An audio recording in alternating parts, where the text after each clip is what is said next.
ಆ ನಮ್ಮ ಸ್ವರೂಪವನ್ನ ಸಾಕ್ಷಾತ್ಕಾರ ಮಾಡಿಕೊಳ್ಳಬೇಕು.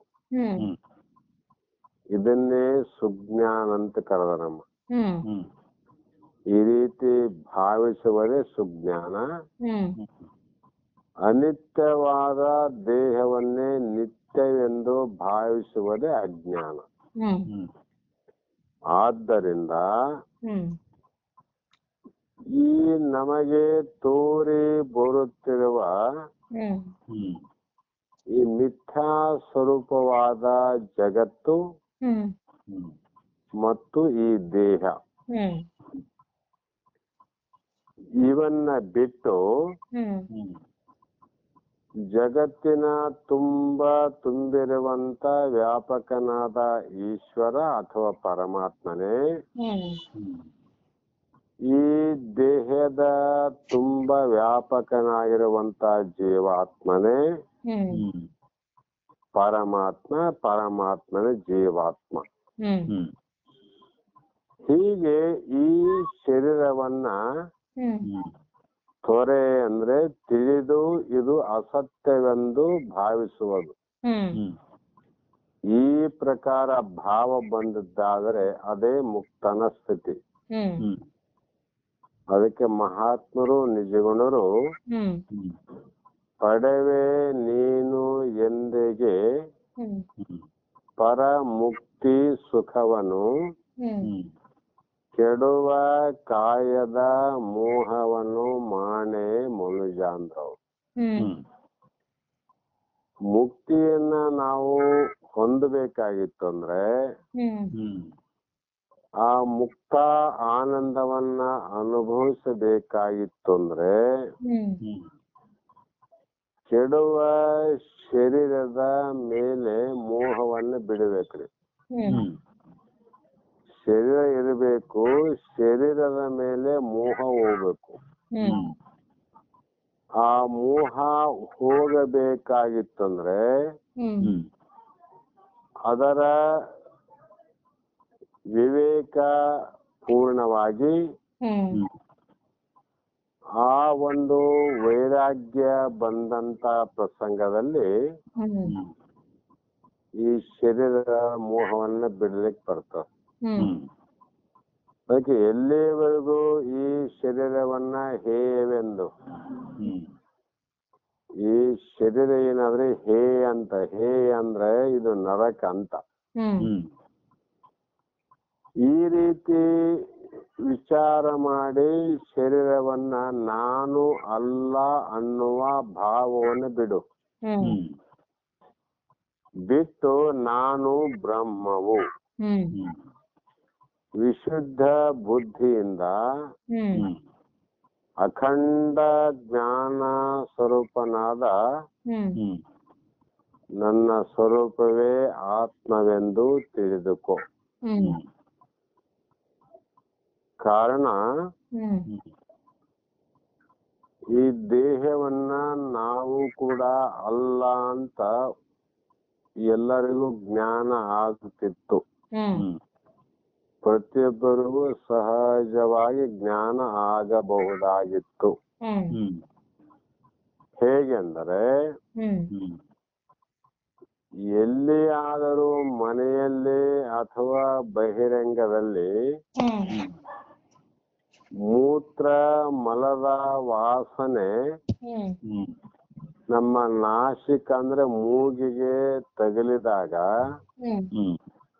ಆ ಜಾಗವನ್ನು ಬಿಟ್ಟು ಬೇರೆ ಕಡೆ ಹೋಗಬೇಕು ಅನ್ನುವ ಭಾವ ಬರ್ತದ್ರಿ.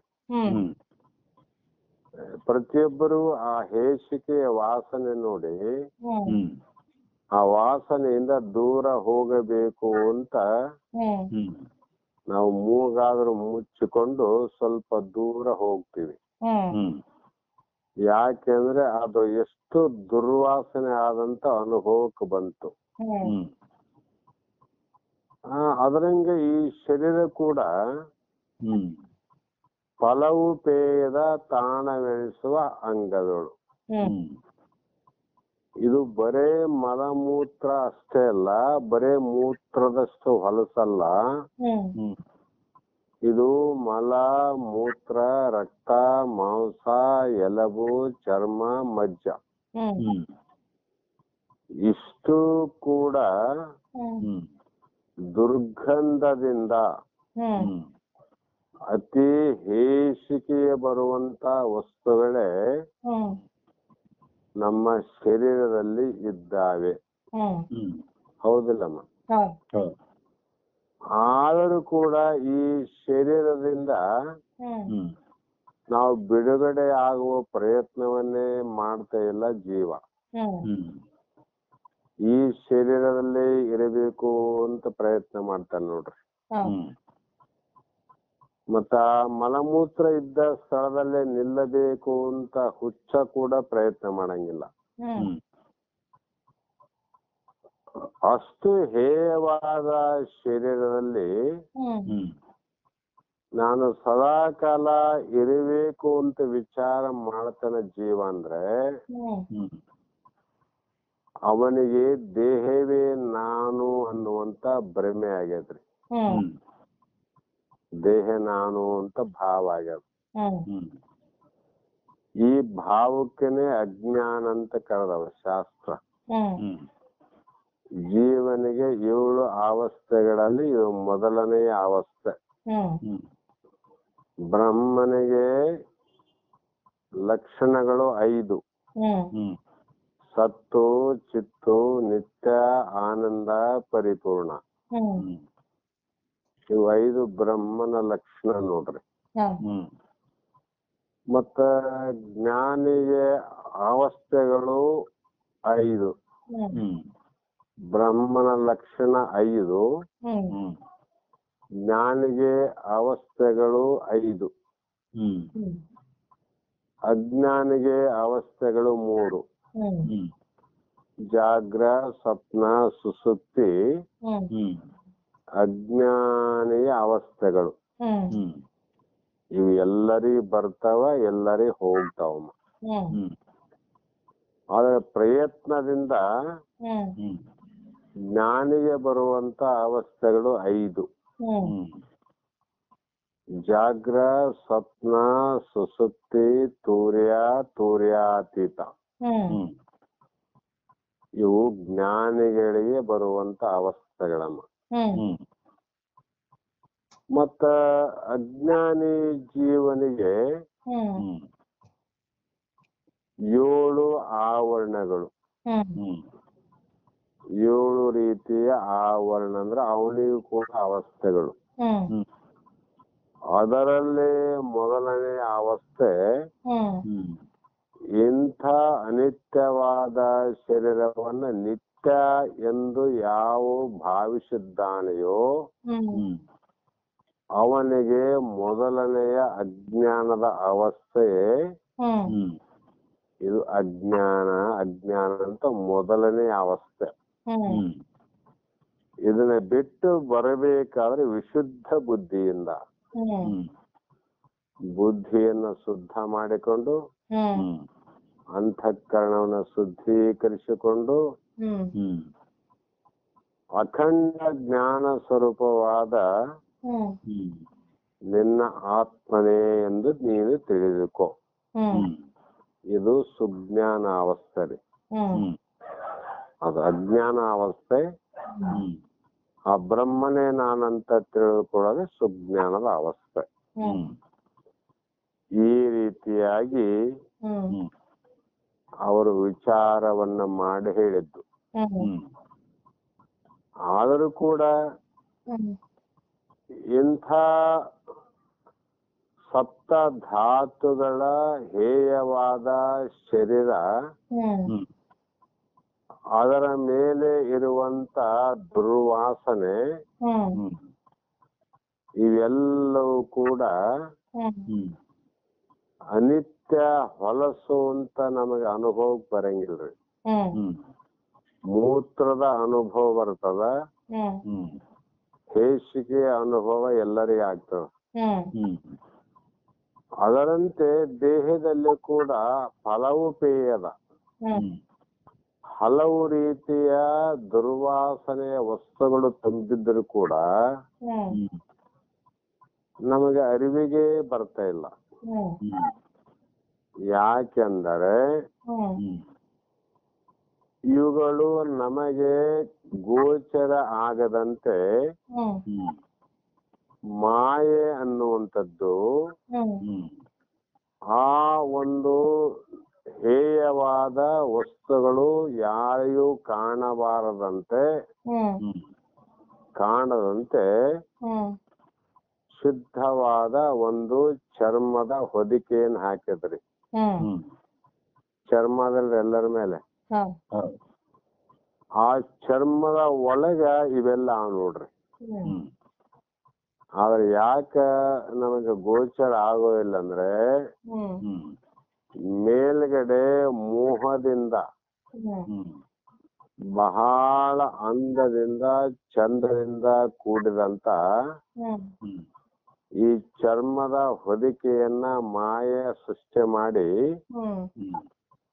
ಅದು ಮೋಹ ಮಾಡುವಂಗ ಮಾಡ್ಯಾನ ನೋಡ್ರಿ.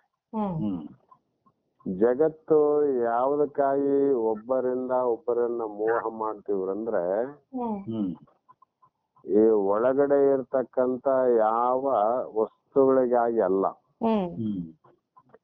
ಮೇಲೆ ಕಂಡುಬರುವಂತ ನಾಮರೂಪಕ್ಕ ಮೋಹಿತರಾಗಿ ಈ ದೇಹ ನಾನಂತ ತಿಳ್ಕೊಂಬಿಟ್ಟಿವಿ ನೋಡ್ರಿ.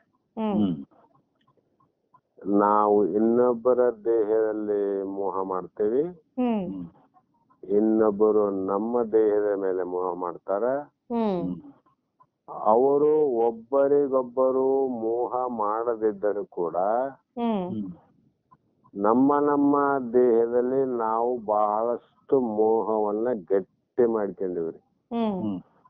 ನನ್ನ ಶರೀರ ಎಷ್ಟು ಚಂದ ಅದ, ಈ ಪ್ರಕಾರನೇ ಜಗತ್ತಿನಲ್ಲಿ ಅನಿತ್ಯವಾದ ಶರೀರವನ್ನ ನಿತ್ಯ ಅಂತ ಭಾವಿಸಲಿಕ್ಕೆ ಕಾರಣ ಏನು ಅಂದ್ರೆ ಮೇಲೆ ಇರುವಂತ ಹೊದಿಕೆ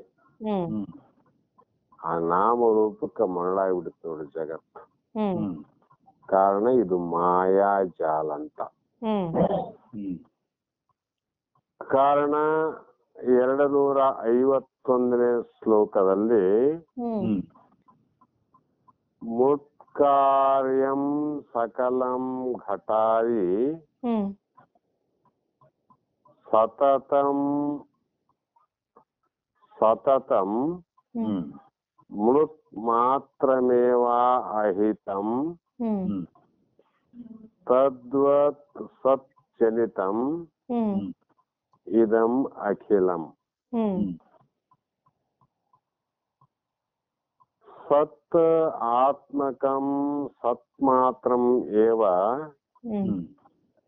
ಯಸ್ಮಾತ್ ಸತ ಪರಂ ಕಿಂ ಅಪಿ ತತ್ ಸತ್ಯಂ ಸ ಆತ್ಮ ಸ್ವಯಂ ತಸ್ಮಾತ್ ತತ್ವಮಸಿ ಪ್ರಶಾಂತ ಅಮಲಂ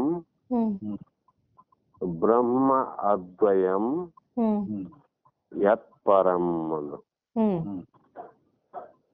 ಅಂದರೆ ಒಂದು ದೃಷ್ಟಾಂತ, ಮಣ್ಣಿನ ಕಾರಣದಿಂದ ಕಾರ್ಯವಾದ ಗಿಡಿಗೆಯೇ ಮೊದಲಾದ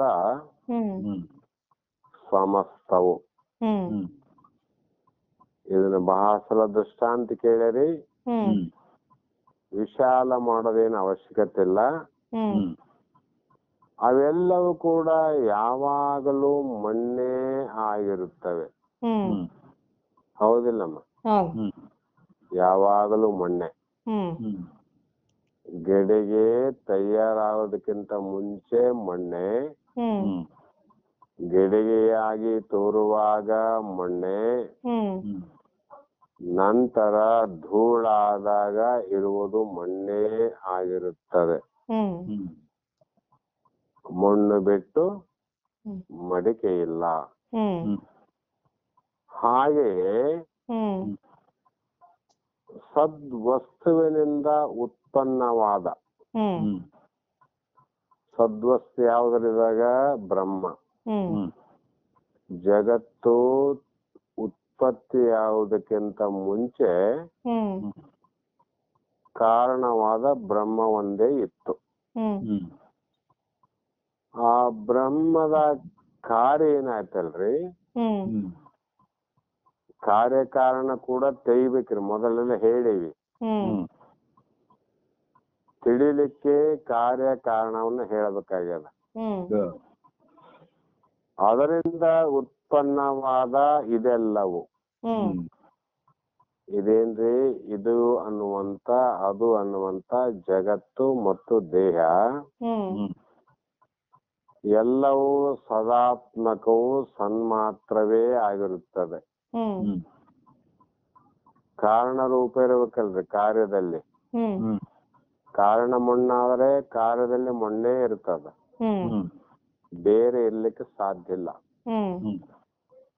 ಕಾರಣ ಆ ಸದ್ರೂಪವಾದ ಬ್ರಹ್ಮ, ಅದರ ಕಾರ್ಯ ಎಲ್ಲವೂ ಕೂಡ ಬ್ರಹ್ಮವೇ ಆಗಿರುತ್ತದೆ.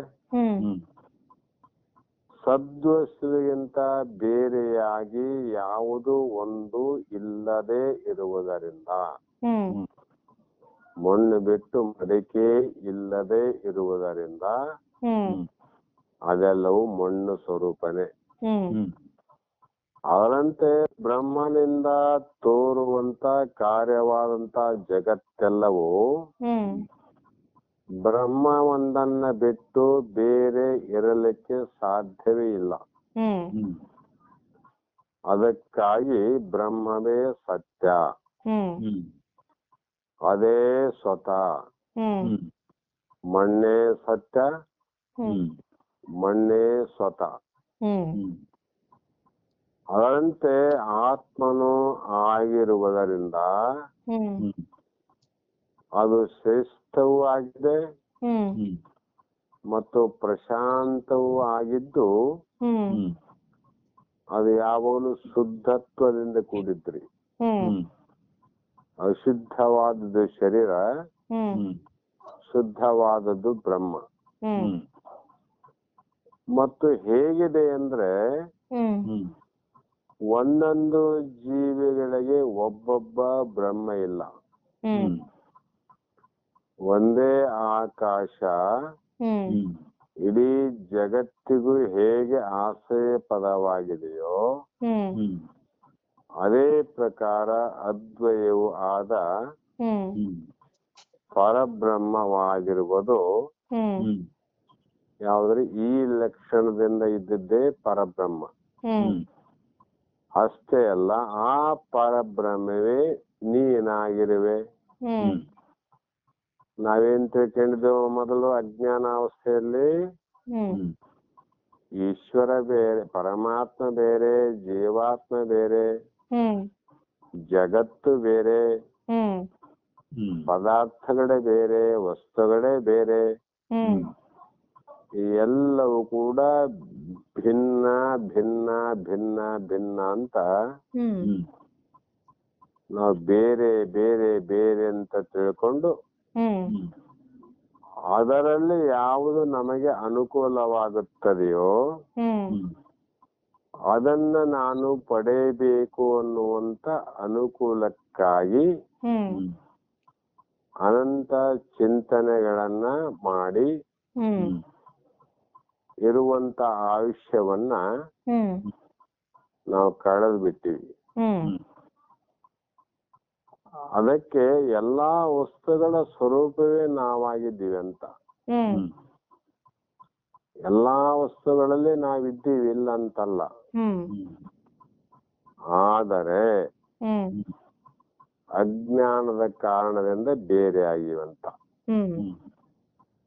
ಅದಕ್ಕ ಚಾಂದೋಗ್ಯ ಉಪನಿಷತ್ತಿನಲ್ಲಿ ಉದ್ದಾಲಕನು ಶ್ವೇತಕೇತುವಿಗೆ ಮಾಡಿರುವ ಉಪದೇಶವನ್ನ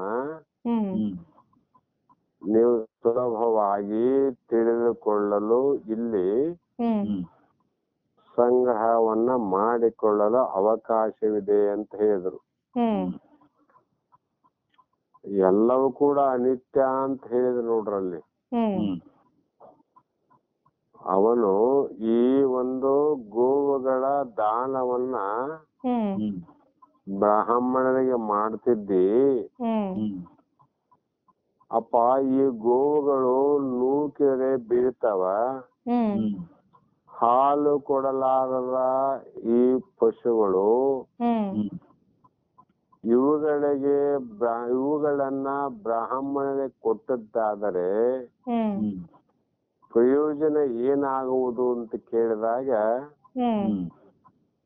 ಸಿಟ್ಟಿನಿಂದ ಈ ಗೋವುಗಳನ್ನ ಅವರಿಗೆ ಕೊಡ್ತಿದ್ದಿ, ಮತ್ತ ನನ್ನನ್ನ ಯಾರಿಗೆ ಕೊಡುವೆ ನೀನು ಅಂತ ಕೇಳಿದಾಗ ಯಮನಿಗೆ ಅಂತ ಹೇಳ್ತಾನ ನೋಡ್ರಿ. ಆವಾಗ ಮತ್ತೆ ಆ ಶ್ವೇತಕೇತು ಅಂದ್ರೆ ನಚಿಕೇತು ಅವನು ಮತ್ತೆ ಬ್ರಹ್ಮಜ್ಞಾನವನ್ನ ಪಡೆದುಕೊಂಡು ಎಲ್ಲವೂ ಕೂಡ ಇವು ವಿಕಾರವಾಗುವಂತ ವಸ್ತುಗಳೇ, ಆದರೆ ಅವಿಕಾರಿಯಾಗಿರುವಂತ ಪರವಸ್ತು ಯಾವಾಗಲೂ ಇರುವುದೇ. ಅದನ್ನ ಇನ್ನೊಬ್ಬರಿಗೆ ಕೊಡಲಿಕ್ಕೂ ಬರೋದಿಲ್ಲ, ಇನ್ನೊಬ್ಬರಿಂದ ಪಡೆಯಲಿಕ್ಕೆ ಬರುವುದಿಲ್ಲ ಅಂತ ಆತ್ಮಜ್ಞಾನದ ಬ್ರಹ್ಮ ಉಪದೇಶವನ್ನ ಮಾಡಿದಂತೆ ಇಲ್ಲಿ ಕೂಡ ಕೊಡುವುದು ತೆಗೆದುಕೊಳ್ಳುವುದು ಅನಿತ್ಯ ವಸ್ತುಗಳನ್ನೇ ಕೊಡಲಿಕ್ಕೆ ತೆಗೆದುಕೊಳ್ಳಲಿಕ್ಕೆ ಬರುವುದೇ ವಿನಃ ನಿತ್ಯವಾದ ವಸ್ತುವನ್ನ ಕೊಡುವುದೂ ಇಲ್ಲ, ತೆಗೆದುಕೊಳ್ಳುವುದಿಲ್ಲ. ಯಾಕೆಂದ್ರೆ ಸರ್ವವ್ಯಾಪ್ತಿ ಅಂತ. ಈ ರೀತಿ ಹೇಳಿ ಈ 52ನೇ ಶ್ಲೋಕದಲ್ಲಿ ನಿದ್ರಾ ಕಲ್ಪಿತ ದೇಶಕಾಲ ವಿಷಯ ಜ್ಞಾತ್ರಾದಿ ಸರ್ವಂ ಯಥಾ ಮಿಥ್ಯಾ ತದ್ವಿದಾಪಿ ಇಹ ಜಾಗೃತಿ ಅಪಿ ಜಗತ್ತು ಸ್ವ ಅಜ್ಞಾನ ಕಾರ್ಯತೋ ಯಸ್ಮಾತ್ ಇದಂ ಶರೀರ ಕರಣ ಪ್ರಾಣ ಅಹಂ ಆದಿ ಅಪಿ ಅಸತ್ ತಸ್ಮಾತ್ ತ್ವಂ ಅಸಿ ಅಂತ ಈ ಶ್ಲೋಕದ ಹೇಳ್ತ. ಪ್ರಶಾಂತಂ ಬ್ರಹ್ಮ ಅದ್ವಯಂ ಯತ್ ಪರಂ ಅಂದರೆ ಹೀಗೆ ವಿಚಾರವನ್ನ ಮಾಡಿ ನೋಡು ಶಿಷ್ಯ, ನಿನಗೆ ನಾನು ಬ್ರಹ್ಮ ಅನ್ನುವ ಭಾವ ನಿನ್ನಲ್ಲಿ ಅನುಭವಕ್ಕೆ ಬರುತ್ತದೆ. ಹೇಗೆಂದರೆ ಕನಸಿನಲ್ಲಿ ಕಲ್ಪಿತವಾಗಿರುವ ದೇಶ ಕಾಲ ವಿಷಯ ಜ್ಞಾತೃ ಜ್ಞಾನ ಜ್ಞೇಯ ಮೊದಲಾದವು ಎಲ್ಲವೂ ಹೇಗೆ ಮಿಥ್ಯೆಂದು ಸುಳ್ಳಾಗಿರುವವು ಅಂದ್ರೆ ಕನಸಿನಲ್ಲಿ ಏನಮ್ಮ ಕಲ್ಪಿತವಾಗಿ ತೋರ್ತವೆಲ್ಲ. ದೊಡ್ಡ ದೊಡ್ಡ ಸಿಟಿಗಳು, ಪಟ್ಟಣಗಳು, ಸಮುದ್ರಗಳು, ಸಾಗರಗಳು, ಪರ್ವತಗಳು ಇವೆಲ್ಲವೂ ತೋರುತ್ತವೆ. ಹೇಗೆ ತೋರುತ್ತವೆ ಅಂದ್ರೆ ಬರೇ ಕಲ್ಪಿತ ಮಾತ್ರದಿಂದ, ಕಲ್ಪನೆಯಲ್ಲಿ ಅವಲಂಬವು. ನಿಜವಾಗಿ ಕೂಡ ಅಲ್ಲಿ ಇರ್ಲಿಕ್ಕೆ ಸಾಧ್ಯನೇ ಇಲ್ಲ. ಸಣ್ಣ ಬಾವಿಯೇ ನೀರೇ ನಮ್ಮ ದೇಹದಲ್ಲಿ ಅವನ್ನು ಇಟ್ಟುಕೊಳ್ಳಲು ಅಸಾಧ್ಯ. ಸಮುದ್ರವೇ ತೋರ್ತದ ನೋಡ್ರಿ. ಸಮುದ್ರ ಅಷ್ಟು ದೊಡ್ಡದು, ವಿಶಾಲವಾದದ್ದು. ನಮ್ಮ ದೇಹ ಎಷ್ಟದಮ್ಮ ಬಹಳ ಚಿಕ್ಕದಂತ. ಚಿಕ್ಕದಾದ ದೇಹದಲ್ಲಿ ದೊಡ್ಡದಾದ ಸಮುದ್ರವೇ ತೋರ್ತದ. ಚಿಕ್ಕದಾದ ದೇಹದಲ್ಲಿ ದೊಡ್ಡ ಮಹಾ ಮೇರು ಪರ್ವತವೇ ಕಲ್ಪಿತ ಆಗ್ತದೆ. ಹ್ಮ್ ಹ್ಮ್ ಇದು ಸತ್ಯ ಏನಂದ್ರೆ ಅನುಭವಕ್ಕೆ ವಿರುದ್ಧಮ್ಮ. ಹ್ಮ್ ಹ್ಮ್ ಅನುಭವಕ್ಕೆ ವಿರುದ್ಧ ಆಗ್ತದಲ್ರಿ. ಹೌದು ಹೌದು. ಸಾಗರ ತೋರ್ಬೇಕಾದ್ರೆ ಸಾಗರಕ್ಕಿಂತ ನಮ್ಮ ದೇಹ ದೊಡ್ಡದಿರ್ಬೇಕಲ್ರಿ. ಹ್ಮ್ ಹೌದು. ಇಲ್ಲ ಆದರೂ ಕೂಡ ತೋರುತ್ತದೆ. ಹ್ಮ್ ಹೇಗೆ ಅಂದ್ರೆ ಮಿಥ್ಯ ಅಂದ್ರೆ ಸುಳ್ಳಾಗಿ ತೋರುತ್ತದೆ, ಹ್ಮ್ ಹ್ಮ್ ಸತ್ಯವಾಗಿ ತೋರ್ಲಿಕ್ಕೆ ಬರುವುದಿಲ್ಲ. ಹ್ಮ್ ಹ್ಮ್ ಸಾಗರ ಒಳಗ ದೇಹ ಮುಳುಗಬಹುದು, ಹ್ಮ್ ಹ್ಮ್ ದೇಹದ ಒಳಗ ಸಾಗರ ಹೆಂಗ ಮುಳುಗ್ತದಮ್ಮ? ಹ್ಮ್ ಹ್ಮ್ ಸಾಧ್ಯನೇ ಇಲ್ಲ. ಹ್ಮ್ ಹ್ಮ್ ಹಾಗೆಯೇ ಹ್ಮ್ ಹ್ಮ್ ಈ ಜಾಗೃತ ಅವಸ್ಥೆಯಲ್ಲಿಯೂ ಜಗತ್ತು ಹ್ಮ್ ಹ್ಮ್ ಕನಸಿನಲ್ಲಿ ಸಾಗರ ತೋರದಂತೆ ಹ್ಮ್ ಹ್ಮ್ ಎಚ್ಚರದ ಅವಸ್ಥೆಯಲ್ಲಿ ಜಗತ್ತು ಹ್ಮ್ ಹ್ಮ್ ತೋರುವುದು. ಹೇಗೆ ಅಂದ್ರೆ ಹ್ಮ್ ತನ್ನ ಅಜ್ಞಾನದ ಕಾರ್ಯವಾಗಿರುವುದರಿಂದ ಹ್ಮ್ ಹ್ಮ್ ಜಗತ್ತು ಸತ್ಯ ಅನ್ನುವಂಥದ್ದು ಅಜ್ಞಾನದ ಕಾರ್ಯ ಅಲ್ರಿ. ಹ್ಮ್ ಇದು ನಿಜವಾದ ಕಾರ್ಯ ಅಲ್ಲ. ಹ್ಮ್ ಹ್ಮ್ ಅಜ್ಞಾನದಿಂದ ಹ್ಮ್ ಹ್ಮ್ ತೋರುವ ಕಾರಣದಿಂದ ಹ್ಮ್ ಹ್ಮ್ ತೋರಿದರೂ ಕೂಡ ಇದು ಸುಳ್ಳೆ, ಹ್ಮ್ ಹ್ಮ್ ಇದು ಮಿಥ್ಯೆ. ಹ್ಮ್ ಹ್ಮ್ ಹೀಗೆ ಯಾಕೆ ಮಿಥ್ಯೆ ಅಂತ ಒಪ್ಪಬೇಕಂದ್ರೆ ಅನುಭವದಿಂದ ಒಪ್ಪಬೇಕು. ಹ್ಮ್ ಹ್ಮ್ ಮಿಥ್ಯೆ ಅಂದ್ರೆ ಇದು ಇರೋದಲ್ಲ. ಹ್ಮ್ ಹ್ಮ್ ಈ ಜಗತ್ತು ಇರುವುದಿಲ್ಲ, ಶರೀರ ಇರುವುದಿಲ್ಲ ಹ್ಮ್ ಹ್ಮ್ ಅಂದಾಗ ಮಧ್ಯದಲ್ಲಿ ತೋರಿದರೂ ಕೂಡ ಅಜ್ಞಾನದ ಕಾರ್ಯದಿಂದ ತೋರುತ್ತದೆ. ಹ್ಮ್ ಹ್ಮ್ ಹೀಗೆ ಶರೀರ, ಇಂದ್ರಿಯಗಳು ಹ್ಮ್ ಹ್ಮ್ ಮತ್ತು ಪ್ರಾಣ, ಅಹಂಕಾರಾದಿಗಳು ಹ್ಮ್ ಹ್ಮ್ ಮತ್ತು ಹ್ಮ್ ಹ್ಮ್ ವಿಷಯಾದಿಗಳು ಹ್ಮ್ ಹ್ಮ್ ಎಲ್ಲವೂ ಅಸತ್ಯವಾಗಿರುವುದರಿಂದ ಹ್ಮ್ ಹ್ಮ್ ಇವೆಲ್ಲ ಅಸತ್ಯ ನೋಡ್ರಿ. ಹೌದು ಹ್ಮ್ ಒಂದು ಸ್ವಲ್ಪ ವಿಚಾರ ಮಾಡಿದ್ರೆ ಸಾಕ್ರಿ.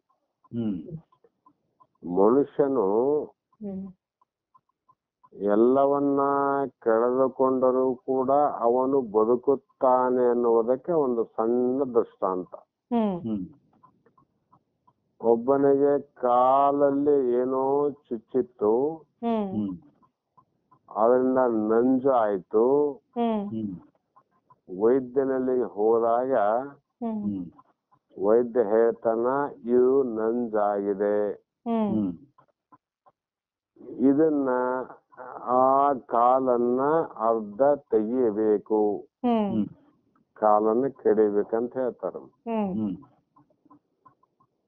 ನಾವು ಏನ್ ಮಾಡ್ತೀವಿ? ಅನಿವಾರ್ಯವಾಗಿ ಹ್ಮ್ ಹ್ಮ್ ಬದುಕಿದ್ರೆ ಸಾಕು ಅನ್ನುವ ಭಾವದಿಂದ ತೆಗೀರಿ ಅಂತ ಹೇಳ್ತೀವಿ. ಹ್ಮ್ ಹ್ಮ್ ಕಾಲನ್ನ ಕಡಿತಾರಲ್ಲಮ್ಮ. ಹೌದು ಹೌದು.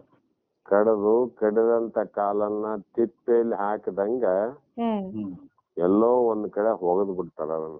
ಹ್ಮ್ ಹ್ಮ್ ಅದಕ್ಕೆ ಬೆಲೆ ಎಲ್ಲಿವರೆಗಿತ್ತಂದ್ರೆ ಹ್ಮ್ ಹ್ಮ್ ದೇಹದ ಸಂಬಂಧ ಇರುವವರೆಗೂ ಹ್ಮ್ ಹ್ಮ್ ಕಾಲಿಗೆ ಒಂದು ಅದ್ಭುತವಾದ ಬೆಲೆ ಇತ್ತು. ಹ್ಮ್ ಹ್ಮ್ ಶರೀರದಿಂದ ಬೇರ್ಪಟ್ಟಾಗ ಹ್ಮ್ ಹ್ಮ್ ಆ ಇಂದ್ರಿಯಗೆ ಬೆಲೆನೇ ಇಲ್ದಂಗ ಆಯ್ತು ನೋಡ್ರಿ. ಹ್ಮ್ ಎಷ್ಟೋ ಮಂದಿ ಕೈ ಕಡ್ದಾರ, ಹ್ಮ್ ಹ್ಮ್ ಎಷ್ಟೋ ಮಂದಿ ಕಾಲು ಕಟ್ ಮಾಡ್ಯಾರ. ಹ್ಮ್ ಹ್ಮ್ ಅಂದ್ರೆ ದೇಹದಿಂದ ಬೇರ್ಪಟ್ಟಾಗ ಇಂದ್ರಿಯಗಳಿಗೆ ಬೆಲೆ ಇಲ್ಲ ಅಂತ. ಹ್ಮ್ ಹ್ಮ್ ಅದೇ ಪ್ರಕಾರವಾಗಿ ಇಲ್ಲಿ ವಿಚಾರ ಮಾಡೋದೇನೆಂದ್ರೆ ಹ್ಮ್ ಇಡೀ ಯಾವ ಶರೀರಕ್ಕೂ ಹ್ಮ್ ಹ್ಮ್ ಇಂದ್ರಿಯಗಳಿಗೂ ಪ್ರಾಣ, ಅಹಂಕಾರ ಮೊದಲಾದವುಗಳೆಲ್ಲಕ್ಕೂ ಹ್ಮ್ ಹ್ಮ್ ಪ್ರಾಣದಿಂದ ಬೇರ್ಪಟ್ಟಾಗ ಹ್ಮ್ ಹ್ಮ್ ಆ ಕಡಿದ ಕಾಲು, ಕಡಿದ ಕೈ ಹ್ಮ್ ಹ್ಮ್ ಹೇಗೆ ಬೆಲೆ ಇಲ್ಲವೋ ಹ್ಮ್ ಹ್ಮ್ ಅದರಂತೆ ಸಂಪೂರ್ಣವಾದ ಈ ದೇಹಕ್ಕೆ ಬೆಲೆನೇ ಇಲ್ಲ. ಹ್ಮ್ ಹ್ಮ್ ಹೌದಲ್ರಿ?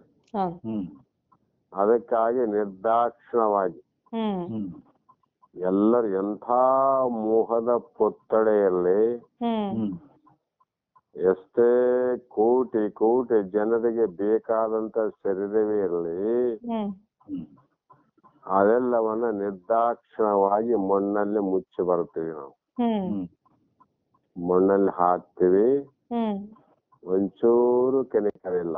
ಹ್ಮ್ ಹ್ಮ್ ಬೆಂಕಿಯಲ್ಲಿ ಸುಡುತ್ತೀವಿ, ಹ್ಮ್ ಒಂದು ಚೂರು ಕೆಮಿಕಲ್ ಇಲ್ಲ.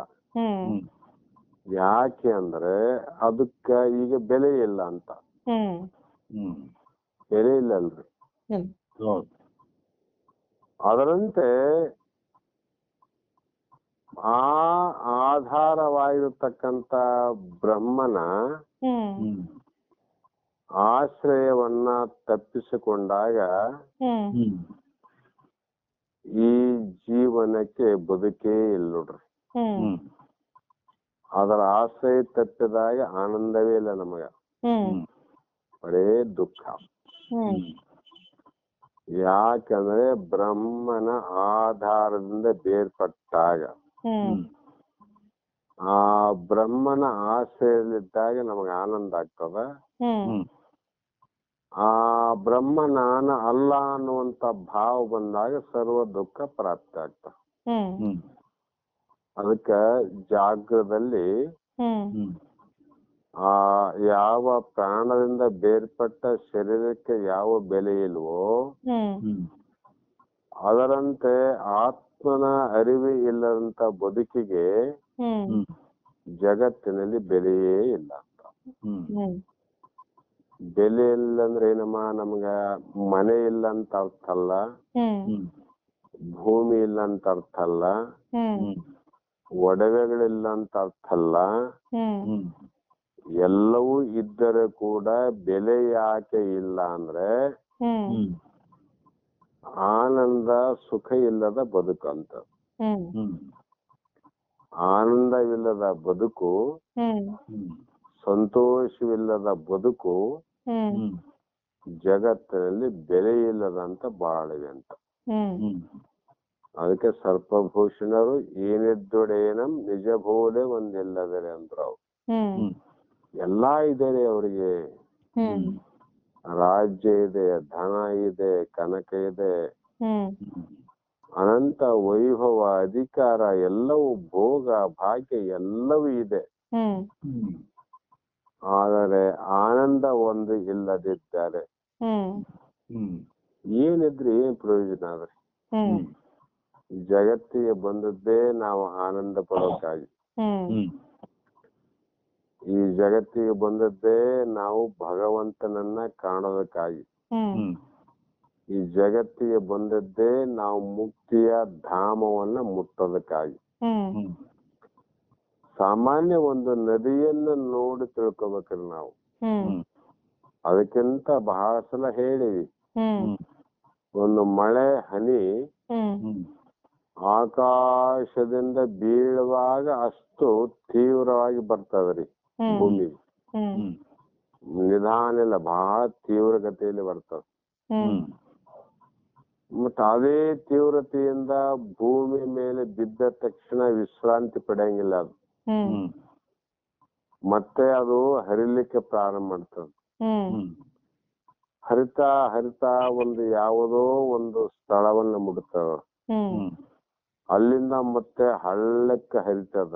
ಹ್ಮ್ ಅಲ್ಲಿಯೂ ವಿಶ್ರಾಂತಿ ಬಯಸಂಗಿಲ್ಲ ಅದು. ಹ್ಮ್ ಮತ್ತೆ ಹರಿತಾ ಹರಿತಾ ಸಮುದ್ರವನ್ನು ಸೇರ್ತಾವ. ಹ್ಮ್ ಅಲ್ಲಿ ಕೂಡ ಇವತ್ತ ವಿಶ್ರಾಂತಿ ಮಾಡಿ ನಾಳೆ ಪ್ರಯಾಣ ಮಾಡೋಣ ಅಂತ ಅನ್ನಂಗಿಲ್ಲ ಅದು. ಹ್ಮ್ ಸಮುದ್ರದಲ್ಲಿ ಕೂಡ ಮತ್ತೆ ಅದರ ತೀವ್ರತೆ ಅಂದ್ರೆ ಏನ್ರಿ? ಚಲನತ್ವ. ಹ್ಮ್ ಹರಿಯುವುದೇ ಹರಿಯುವುದೇ ಹರಿಯುವುದೇ ಹರಿಯುವುದೇ. ಹ್ಮ್ ಯಾವಾಗದಿಂದ ಪ್ರಾರಂಭ ಆಗ್ಯದಮ್ಮಂದ್ರೆ ಹ್ಮ್ ಅದು ಮಳೆ ಹನಿಯಾಗಿ ಯಾವಾಗ ಹುಟ್ಟಿತು ಹ್ಮ್ ಆವಾಗಿನಿಂದ ಅದರ ಧರ್ಮ ಬರೇ ಹರಿಯುವುದೇ ಹರಿಯುವುದೇ ಹರಿಯುವುದೇ. ಹ್ಮ್ ಜೀವನದಲ್ಲಿ ಆ ಮಳೆ ಹನಿಗೆ ಒಂದು ಕ್ಷಣ ಕೂಡ ವಿಶ್ರಾಂತಿ ಇಲ್ಲ ನೋಡ್ರಿ. ಹ್ಮ್ ಅದು ಕೊನೆಗೆ ಎಲ್ಲಿ ವಿಶ್ರಾಂತಿ ಆಗ್ತದಂದ್ರೆ ಹ್ಮ್ ಹ್ಮ್ ತನ್ನ ಸ್ವರೂಪ ಎಲ್ಲಮ್ಮ ಸಮುದ್ರ ಅಂತ. ಹ್ಮ್ ಸಮುದ್ರದಿಂದನೇ ಅದು ಬೇರೆಯಾಗಿ ಹ್ಮ್ ಹ್ಮ್ ಹಾವಿಯಾಗಿ ಹ್ಮ್ ಮೇಘ ರೂಪವಾಗಿ ಹ್ಮ್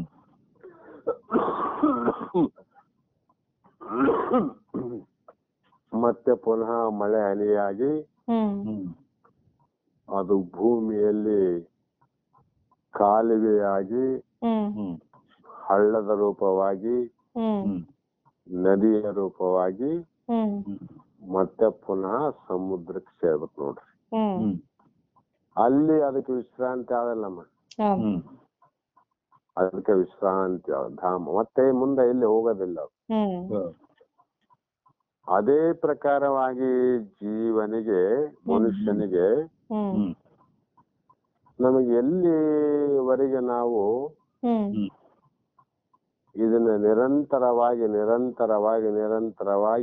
ಹ್ಮ್ ಹ್ಮ್ ನಾವು ಹೋಗಿ ನಮ್ಮ ಪರಂಧಾಮ ಹ್ಮ್ ಹ್ಮ್ ಅಂದ್ರೆ ನಮ್ಮ ಸ್ವರೂಪದ ಸ್ಥಿತಿಯನ್ನ, ಸ್ವರೂಪ ಏನಾದ್ರೆ ಬ್ರಹ್ಮ, ಹ್ಮ್ ಹ್ಮ್ ಬ್ರಹ್ಮನಿಂದ ಈಗ ಅಜ್ಞಾನದಿಂದ ಕೆಡಿಗಾಗಿವಿ ನಾವು. ಹ್ಮ್ ಹ್ಮ್ ಕೆಡಿಗೆ ಆದ ಮೇಲೆ ಮತ್ತೆ ಕೂಡುವ ಪ್ರಯತ್ನ ಮಾಡುವಂತ ಜನಗಳು ಬಹಳ ಕಡಿಮೆ. ಹ್ಮ್ ಹ್ಮ್ ಆ ಮಳೆ ಹಾನಿಗಿದ್ದಷ್ಟು ಜ್ಞಾನ ಮಾನವನಿಗಿಲ್ಲ. ಹ್ಮ್ ಹ್ಮ್ ಅದೆಲ್ಲೇನು ವಿಶ್ರಾಂತಿ ಪಡೆದಲ್ರಿ. ಹ್ಮ್ ಇಲ್ಲ. ನಮಗೆ 100 ಜನ್ಮ ಎತ್ತಿದ್ರು ಕೂಡ ಹ್ಮ್ ಹ್ಮ್ ಇನ್ನೂ ಅದನ್ನು ಮುಟ್ಟಲಿಕ್ಕೆ ಆಗಿಲ್ಲ ಅಂದ್ರೆ ಹ್ಮ್ ಹ್ಮ್ ನಮ್ಮಲ್ಲಿ ತೀವ್ರತೆ ಇಲ್ಲ ಅಂತ ಅರ್ಥ.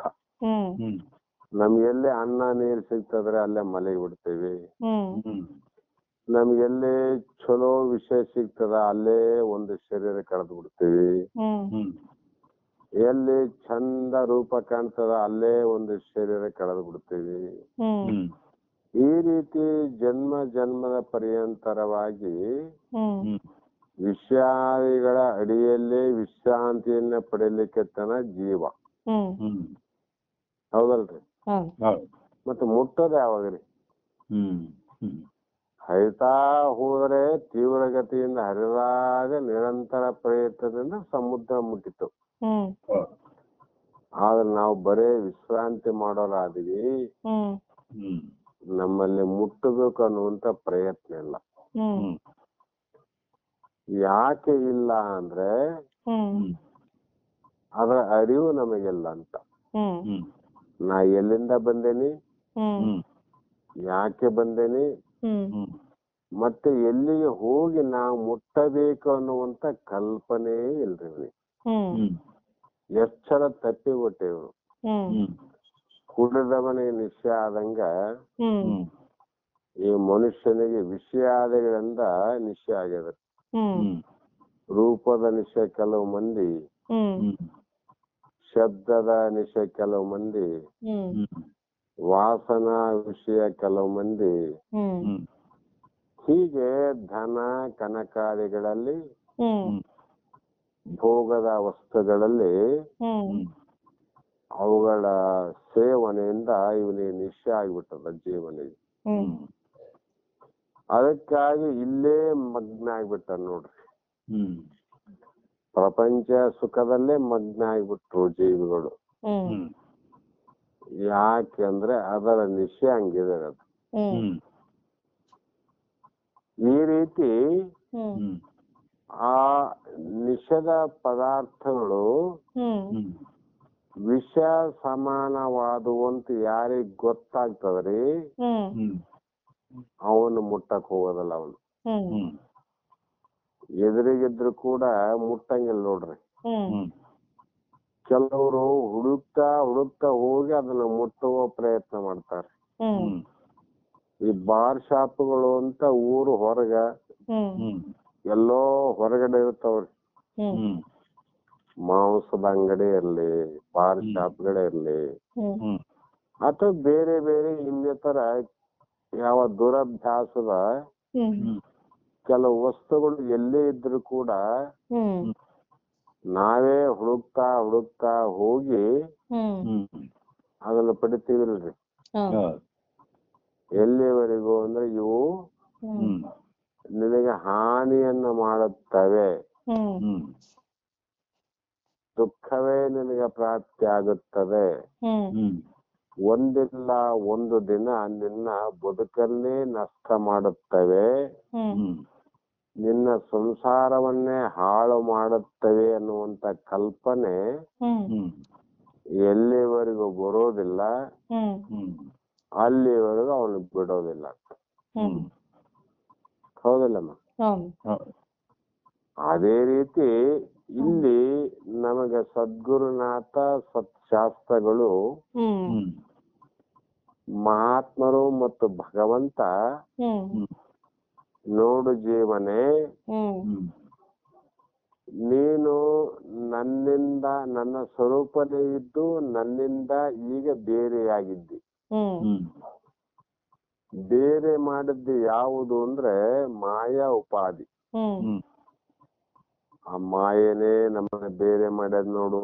ಹ್ಮ್ ಹ್ಮ್ ಈ ಮಾಯೆ ಬೇರೆ ಮಾಡೋದಲ್ಲ, ಅದಕ್ಕೆ ಮಾಯೆಯನ್ನೇ ಮೀರಿ ಹ್ಮ್ ಹ್ಮ್ ಅದನ್ನ ದಾಟಿ ಹ್ಮ್ ಹ್ಮ್ ಮತ್ತೆ ನಾವು ನೀವು ಒಂದೇ ಆಗುತ್ತೇವೆ ಅಂತ ಹ್ಮ್ ವೇದ ವಾಕ್ಯ ಸಾರ್ತಾ ಇದ್ದವು. ಹ್ಮ್ ಹ್ಮ್ ನಾವು ಅದನ್ನ ಮೀರ್ಲಿಕ್ಕೆ ಹೋಗ್ಲಿಲ್ಲ.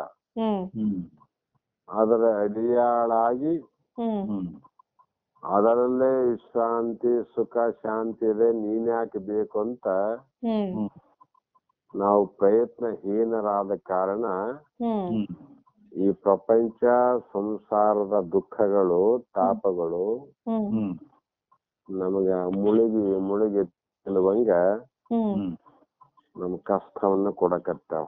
ಹ್ಮ್ ಹ್ಮ್ ಅದಕ್ಕಾಗಿ ಹ್ಮ್ ಹ್ಮ್ ಇಲ್ಲಿ ಮಹಾತ್ಮರು ಹ್ಮ್ ಹ್ಮ್ ಆ ಶುದ್ಧವಾದ ಪರಬ್ರಹ್ಮವೇ ನೀನು ಆಗಿರುವಿ ಹ್ಮ್ ಹ್ಮ್ ಅಂತ ಹೇಳಿ ಹ್ಮ್ ಹ್ಮ್ ಮುಂದಿನ 53ನೇ ಶ್ಲೋಕದಲ್ಲಿ ಹ್ಮ್ ಹ್ಮ್ ಜಾತಿ ನೀತಿ ಕುಲ ಗೋತ್ರ ದೂರ